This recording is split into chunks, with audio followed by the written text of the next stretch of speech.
Let's take a look at the graduated cylinder. It is likely that you will use this device more than just about any other single piece of glassware in your drawer. Why do they call them graduated cylinders?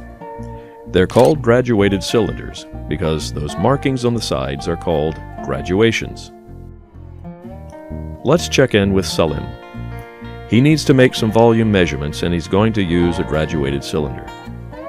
When reading a graduated cylinder, make sure that you read it at eye level. Notice how he holds it up to his eye in order to make the appropriate measure. Many graduated cylinders will have lines that go around most of the cylinder to help you level it as well. When using a graduated cylinder, the first thing we need to do is to figure out how much each graduation is worth. Let's count up with our cylinder.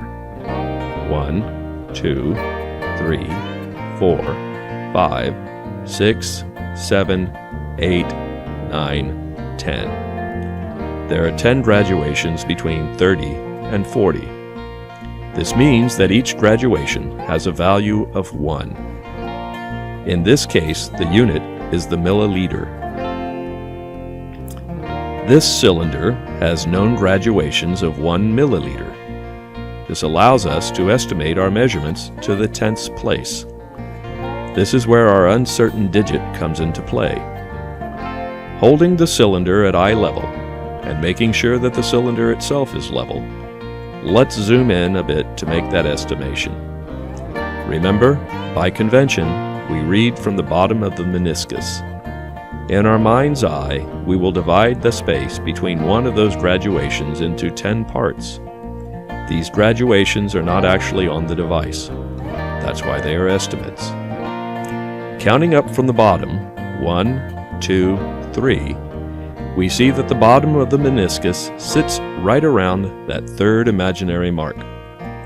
Since we have taken a value in the ones place and divided it into 10 parts, 3 of those parts would be 3/10. Therefore, our measurement is 38.3, and our uncertain digit is that 0.3, the 3 in the tenths place. One more thing. If your graduated cylinder looks like this, it's dirty. Clean glassware runs clean. Get that test tube brush and give it a good scrub with soap and water. And remember, your final rinse is with deionized water. Wonder what that little plastic disc in your cylinder is? Keep it towards the top. It's going to keep you from breaking it when you knock it over. Another happy chemistry student. Thanks, Salim.